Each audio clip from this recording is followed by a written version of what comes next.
বাংলাদেশ জাতীয়বাদী দলের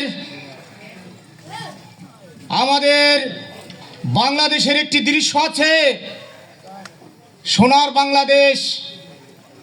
সেই সোনার বাংলাদেশ শুধু হয়েছে কৃষকের মাধ্যমে।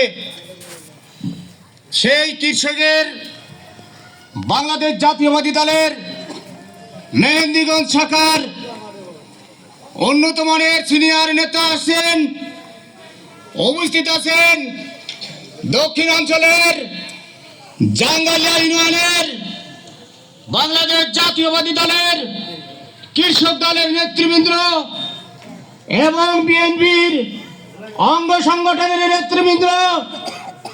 আপনাদেরকে জানাচ্ছি দেশ নেত্রী বেগম খালেদা জিয়ার পক্ষ থেকে আন্তরিক ভালোবাসা। আসসালামু আলাইকুম।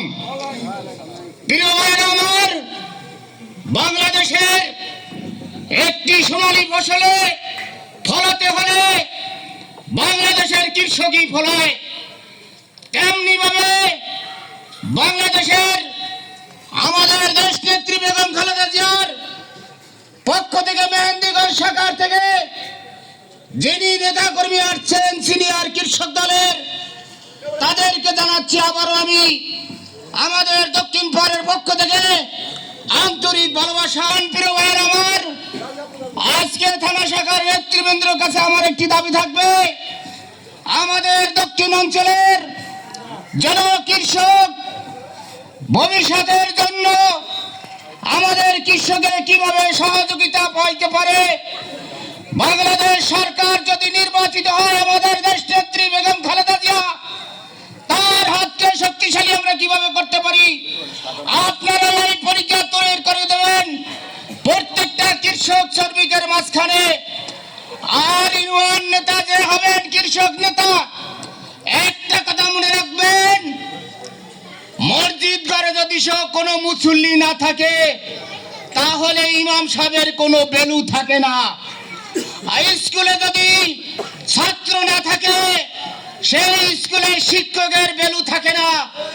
ইউনিয়নের যদি কোনো নেতা কৃষক দলের হয়ে থাকেন, প্রত্যেকটা কৃষক দলের শ্রমিককে ওয়ার্ডে সকলকে মর্যাদা দেওয়া হয়। এবং থানা শাখার যিনি আছেন প্রত্যেকটা ইউনিয়নে ওয়ার্ডে খোঁজ খবর রাখবেন। আমাদের আজকে বক্তব্য বেশি দিতে পারবো না, আমাদের সংক্ষিপ্ত বক্তব্য, আমাদের দেশ নেত্রী বেগম খালেদা জিয়াকে বিদেশে চিকিৎসায় দিয়েছেন, তাকে সবাই দোয়া করবেন প্রাণ দ্বারা। আমরা যেন তাদেরকে আগামীতে ভবিষ্যতে নির্বাচনে বিদায় করতে পারি ইনশাআল্লাহ। ধানের শীষ মার্কা কোন কানা কুশায় মন দেবেন না। দেশ নেত্রী বেগম খালেদা জিয়ার হাত শক্তিশালী হবে ইনশাআল্লাহ। এ বলে আমাদের বক্তব্য শেষ করছি।